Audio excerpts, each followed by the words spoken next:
What about my love? Wasn't it enough? Just let me know.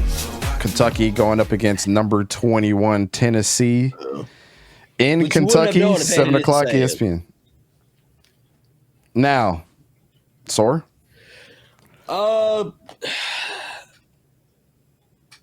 This is an interesting game. This one I've gone back It and is. forth.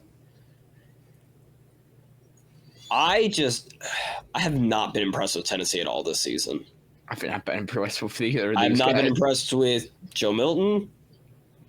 Defense, I already knew was going to be bad, so I can't really say much about them. Joe Milton played really good against Alabama, though. In the first half. That was a defensive collapse in the second half, though. They didn't score anything in the second half, though, offensively as well. That Alabama team's a weird team. I mean, I have not been impressed with Joe Milton. I have not been impressed with any of the weapons for Tennessee, whether that be receiver or running back. Defense, I already knew was trash.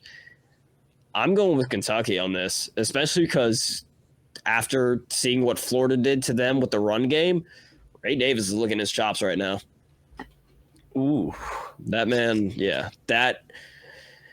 Devin Leary doesn't. I don't know what it is with Kentucky and finding really good running backs, but really terrible quarterbacks that don't have to do much. But Devin Leary is going to do just enough to win this game, and then Ray Davis is just going to go on an absolute tear.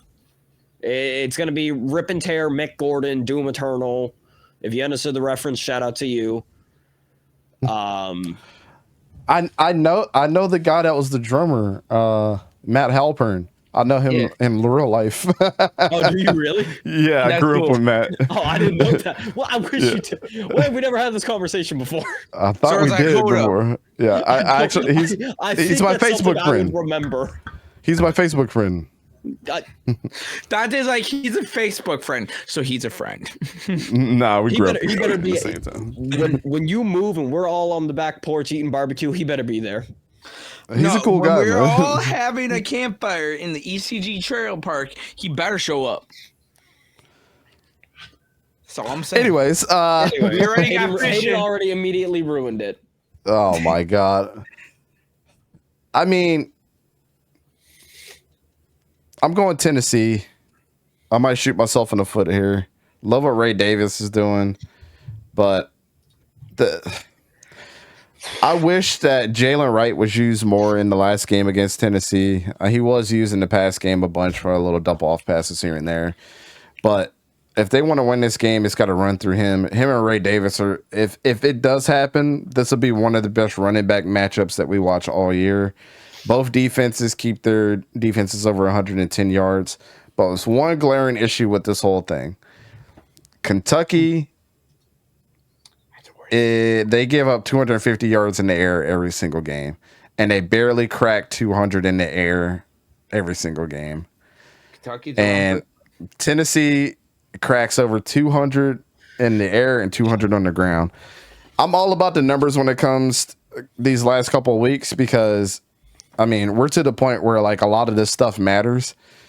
I would love to say, not so fast, sweetheart on this one, but I just got to look at it like this.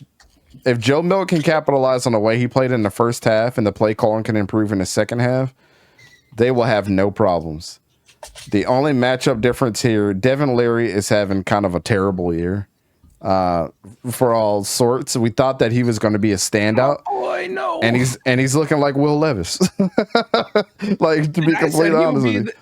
And I said before the year he was going to be better than Will Levis. No. Keep Squirrel White involved in this game at all costs. That's all I have to say. So, go ahead. Fun fact. Tennessee has a better ranked defense than Kentucky. So, that's what I was saying, Aiden. Who do I trust more in a game that's going to come down to who can make a stop versus the run game? And that is Tennessee.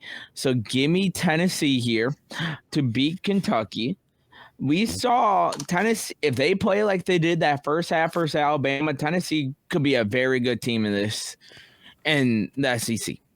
But the second half of Tennessee comes out and shows why. And the Tennessee that lost to Florida comes out and shows why they aren't. But you are facing the team that went from being ranked in the top 25 in Kentucky and then getting the absolute breaks destroyed by Georgia, who struggled versus Auburn a week before. Mm-hmm. So it's like, which Kentucky team are we going to see? Which Tennessee team are we going to see? And if we see them both at their worst, I trust Tennessee at their worst more than I do Kentucky. And same thing, vice versa. Yeah, this is going to be a weird matchup for sure. Mm-hmm. I can see either team winning, but I just got to trust the numbers on this one and what they tell me. Yeah, that's what I went to base off of. I was like, okay, the numbers point to everything Tennessee, so we're going Tennessee.